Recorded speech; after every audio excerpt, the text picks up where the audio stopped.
जेकर नौकरी चल गई, जेकर काम बंद हो गई, खाली वो अनाज से तो काम नानू चली। अब तनी बताई ना कि अब लॉकडाउन हटा के चुनाव काहे कराओ, तनी कोनो निमन हो गई बस सब चीज।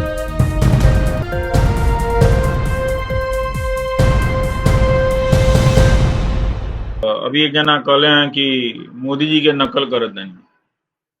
भोजपुरी हम बोलत नहीं कि वहां के बोलत है। नकल के बात नहीं है, मैंने अब ये मत कहो कि मोदी जी के बाद सब कोई भोजपुरी बोला था, 5 करोड़ लोग भोजपुरी रोज बोला था। तो वो पहले बोला था कि मोदी जी पहले बोला था। कितना आदमी भोजपुरी में लाइव करा था, हमने के बुझा था। आए बीच अनुभव सिन्हा और मनोज बाजपेयी के गनवो आ गई बा भोजपुरी में। निमन गाना बा, डॉक्टर सागर लिखले बड़े गाना। तो मुंबई में बम्बई में का बा उ गाना जोन बा खूब चलल है, लोग देखा था लोग। जरूरी बा कि भोजपुरी में जोन है खराब तरह का जोन गाना बाड़ा सन, ओकरा जगह पे लोग तनी निमन गाना बनाओ, सुनल जाओ। ताकि भाषा भाषा तो देखी, जबले में अच्छा साहित्यकार ना होखे, जबले अच्छा में गीतकार ना होखे, जबले शालीनता ना होखे, तबले कैसे वो काम चली। और जन यूट्यूब में जाके देखिए वो भोजपुरी के गाना सब, बाप रे बाप, इतना आवाज बवाट अलाए बलाए, ऐसा लगल देखते हुए तो बंद कर दल जाओ है नु। बक्सी यहाँ कमरा में तले बंद कर दिलो, गैला पर लाउड स्पीकर में खेत में ले आके सुनो तरसन। तो ऐसा गाना बनला का जरूरत बा कि खेत में जाके वो अलाए बलाए लोग सुनता है, ठीक बात नहीं है। तनी गाना ढंग के होके के चाहिए। हर चीज में गाली गलौज और पोस्टर इतना खराब बा कि देखे देखे के मियाज ना करे एकदम। तो ओमे बात ई बा कि देखिए, हम तनी कोरोना पर हुआ से बात करे के चाहते हैं। एक देश बा, एगो गुजरात बा। वहाँ के मुख्यमंत्री कहते नहीं कि नवरात्रि ना हुई, क्योंकि वहाँ लोग बहुत सुंदर तरीके से मनावेला, खूब जश्न के साथ। गुजरात में जो नवरात्रि मने वो कहीं ना मनेला। लेकिन एक चीज वो देखा था कि अगर नवरात्रि मनावे खातिर लोग आई तो कोरोना फैली। उनमें मास्क लगा के गावल जाला, एक दूसरे के नजदीक पीछे पीछे चले जाला, डांडिया होला। तो फैली तो फिर बहुत सारा चीज होके लगी। अब बिहार में चुनाव होता, चुनाव से पहले नेता लोग अपना बात व्यवहार से, जेकरा जिम्मेदारी बा सरकार चलावे के, वो कोई भरोसेमंद तैयारी नहीं के कैले। हमरा बात पे भरोसा नहीं है तो चल जाए गांव के जौन पीएचसी बाड़ा सन, प्राइमरी हेल्थ सेंटर, आज जिला के अस्पताल में चल जाइए, जाके अपना आंखें से देख ली बा कोनो इंतजाम।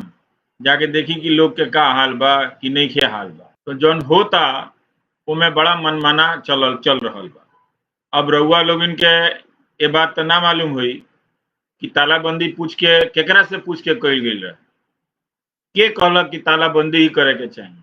लेकिन एक बार भड़बड़ा के टीवी पे आके ऐलान हो गई कि तालाबंदी होता, 2 महीना खातिर पूरा देश डूब गई घर में। कोनो डॉक्टर, महामारी के विशेषज्ञ इकुली आइल सन में मीटिंग भइल रहे कि इतना बड़ा देश बा, ई बंद हुई तो मैं कितना लोगों के नौकरी चल जाई, कितना लोगों के चल जाई। बंद कैला के बाद जब बुझाई कि जब मजदूर लोग सड़क पर आइल था, पहले भूखल प्यासल लोग हुई, अब का हुई तो गरीब लोगों के खाना दिया गई, ठीक बात बा।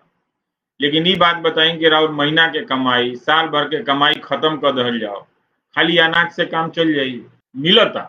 वो अगर ना मिलल रही तो बहुत बड़ा संकट हो जाए, लोग भूखे मर जाए। दिलक सरकार की चली रहुआ लोगन के अकाउंट में 500 रुपया दे दल, पहुंच गई, क्योंकि ना मिलल हो। अब देखे के बा कि सबके मिलल कि ना मिलल, लेकिन मिलल बा। ऐसा बात नहीं है कि नहीं के मिलल। अनाज खूब सुनतानी कि गांव गांव में लोग के भरल बा, लेकिन वो अनजवा से हुई का, जेकर नौकरी चल गई, जेकर काम बंद हो गई। खाली वो अनाज से तो काम ना नु चली। महीना भर के अनाज से, दाल आ चाउर से तो काम ना चली। ओमे सरसों, ओमे तरकारी, ओमे हल्दी लागी नु जी। आ तनी थोड़ा अलग अलग खाओ के मन करेला तो ओकर कमाई कहाँ से आई। 500 रुपया रुआ दे देनी, मानतनी के रुआ दे देनी, पहुंचल भी तो बताई कि वो 500 रुपया उड़ा गई कि धैले बनी, अभी फुसिला करके धैले बनी, 500 से 2500 रुपया हो गई बा। बताई। तो नेता लोग एगो सिस्टम बनौले बा, होके के चाहिए। ओमे हमू चाहे ये बात के समर्थक हैं कि भाई आप रउआ नौकरी नहीं दे तो बेरोजगारी भत्ता दी, सबके एक सामान्य आय दी। अब कोई उपाय नहीं है, क्योंकि ये लोग ना तो प्राइवेट सेक्टर में नौकरी पैदा करता आना सरकारी सेक्टर में नौकरी पैदा करता। गोल गोल बात घुमावता है। वो नीतीश जी एगो बात कहनी है कि सरकार सब केहू के नौकरी ना दी, ये बात ठीक बा, लेकिन सरकार जो नौकरी देता वो तो तनी टाइम पे पूरा होके के चाहिए कि ना होके के चाहिए। बजाय कहनी है जब रउआ वैकेंसी निकलनी है तो वो टाइम पे पूरा होके के चाहिए कि ना होके के चाहिए। वो में चोरी चलो, आ पर्चा लीक हो जाए, बबुआ लोग दिन भर बउआ फिरत लोग यहाँ से लेके हुआ तक पर्चा कीने में, लोग के जीवन बर्बाद हो गई। तो ओकर जवाबदेही के ली कि एगो इम्तहान यहाँ के करावता नहीं, 5 साल में भी रिजल्ट नहीं के निकलत। ई बात अलग भइल। आ ई बात अलग भइल कि सरकार सब के नौकरी नहीं दे सकत। ई जनतो बुझता, जनता के नहीं क्या बुझात कि सरकार के यहाँ सब के नौकरी नहीं के, लेकिन सरकार केहू के नौकरी न दी। मास्टर के जरूरत बा कि ना बा? जितना स्कूल बा उमें मास्टर चाहिए नू, आ उमें काबिल मास्टर चाहिए। उमें कोनो ऐसा व्यवस्था होको जैसे ढंग से लोग होकर परीक्षा लेके पढ़ावे वाला रहुआ लोग इनके बच्चा लोगों के भविष्य बनाओ। वो मास्टर के नौकरी के तरह हुई, प्रोफेसर के नौकरी के तरह हुई। मोतिहारी में, बेतिया में, दरभंगा में जाके झांकना ही कॉलेज में होता का पढ़ाई होता। खाली लोग क्वेश्चन पेपर आउट होता, क्वेश्चन बैंक पढ़ के पास होता बबुआ लोग। आज जब कंपटीशन में जाता लोग तो दांत चियार देता लोग, क्या दादा 3 साल कॉलेज गए लेकिन पढ़ाई ना भइलो में ओकर गलती नहीं है।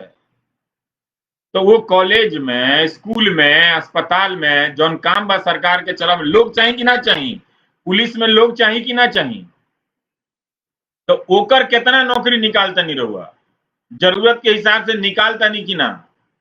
इन सवाल बा कि खाली भाषण चली नैतिक शिक्षा कि सरकार केहू के नौकरी ना दी, कि कौन तरह के बात होता। नौकरी ना चाहिए रहुआ लोगन के, अनाजे चाहिए आ 500 रुपया। तो जब यह सिस्टम बन गई बा वोट ला चुनाव जीतेला तो दी रहुआ लोग 5-5 हजार रुपया दी, ताकि वो नौकरियों का विकल्प हो जाओ। बेरोजगार लोगों के दी 5-5 हजार, काहे नहीं दे आप पैसा। तो ये लोग एगो टारगेट बना ले लगा सबके ऊपर नंबर लेके, बाकी मिडिल क्लास के ओरवा दो लोग ताकि केहू हुआ तक ना पहुंचे, आ सबके अकाउंट में 500-500 रुपया दे दो। सुशील मोदी जी कहता नहीं कि 3-4 हजार रुपया दले बनी दले हो क्या रहुआ। तो 4 महीना से लॉकडाउन कहनी है तो पूछनी है कि काहे लॉकडाउन कैले रहनी है।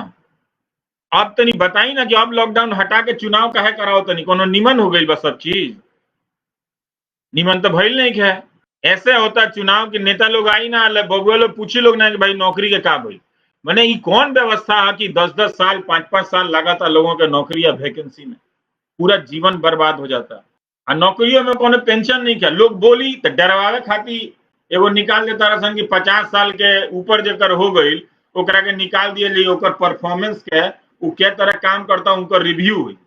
सरकारी नौकरी में बैठ के माल कमाता पता नहीं के मंत्री के अभी रिव्यू हुई, ये रिव्यू करिए तब जाके निकली है। डरवाओ तरह लोगों के सब जगह निकलने बड़ा सन, खाली बिहार के बात नहीं कहत, हर जगह निकल जाता लोग। सरकारी कर्मचारी डरा गए बा लोग। पहले तो रहे लोग हिंदू मुसलमान में बिजी, वही व्हाट्सएप शेयर कर। अब वे व्हाट्सएप में वो लोग मेमो घूमता, मेमोरेंडम कि 50 साल बाद नौकरी चल जाए, रवि जी तनी कुछ करी। तो हम क्या करी, रहुआ जाके सारा उमें जाके गाड़ नहीं जाके कादो कीचड़ में हमरा से कहते नहीं कि हम निकाली, हमरा से निकला ही हम ही यही कौन नेता।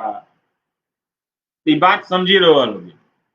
अभी नीतीश जी कहनी है कि स्किल सेंटर जिला जिला में बनी, तो प्रधानमंत्री तो 2014-15 में स्किल इंडिया चलाओ तो रहा ना बनल सेंटर। वो सेंटर से केकरा नौकरी मिलता ना पूछी, बजाय कहनी है कि सब सत्यानाश हो जाए तबे हमार बात माने लोग। जब स्किल इंडिया है ना अभियान चलल ना सुनले होखे, तो जिला में सेंटर ना बनल रहे। आई स्कीम तो पहलू के बनल रहे, कौशल योजना उन्हीं के सरकार में बनल रहे। उ का भइल, उससे का फायदा भइल। तो रोजगार के सवाल पे ढंग से तनी सोच ली।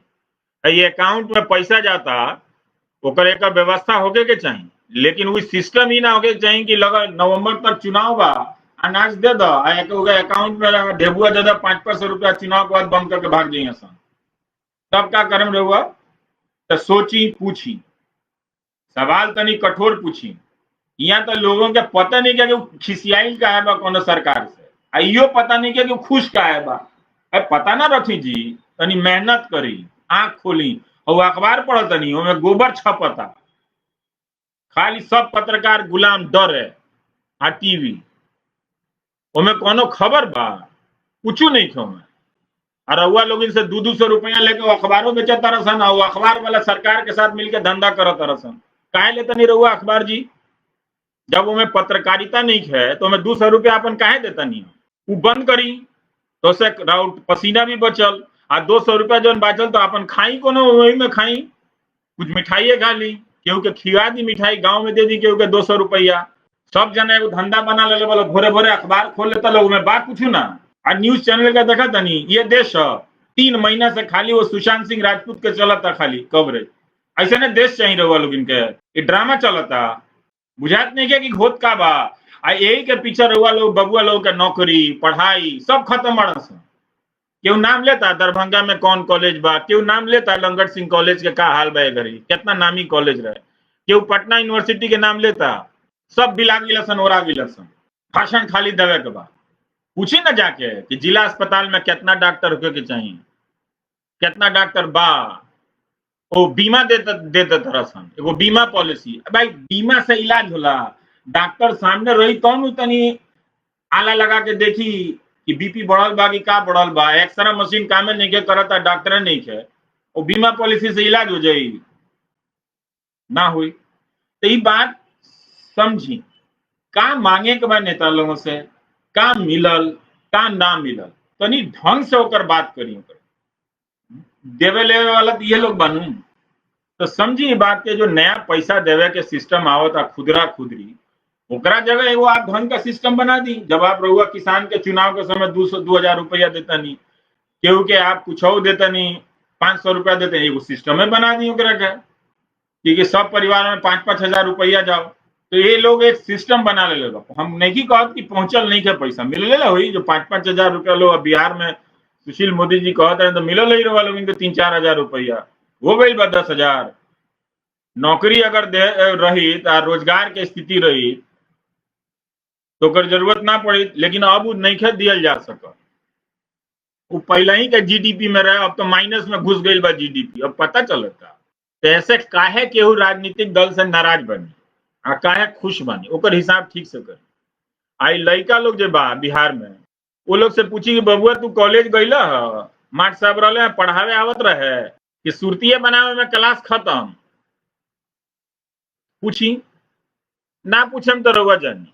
जे राज्य के छात्र इतना अच्छा इतना मेहनती, ओकरा के जानबूझ के बनावल गई कमजोर, ताकि वो जाके लेबर बनो, मजदूरी करे के चाहे, हमें बुराई नहीं है कोनो, लेकिन वो पढ़ के अफसर ना बन पाओ, जरा अच्छा काम ना कर पाओ, ओकर प्रतिभा के खत्म कर जाता ताकि वो मिनिमम काम करो। ऐसे ओकरा के पॉकेट में 500 रुपया दे दिया जाता कि तू मिनिमम लेवल पे रह, न्यूनतम लेवल पे। ये बात तू लोग समाज में आके बहस नहीं क्या करत कि हमनी का ऐसे ही बना के 200 रुपया दे दो, जो चुनाव आओ तो अभी दे दो, का जाने काका बटल हो या बटता, कहीं कम्बल बटत हो, कहीं कुछ बटत हो, वही में 5 साल निकल जाये कम्बले में। तो तनी ध्यान दी।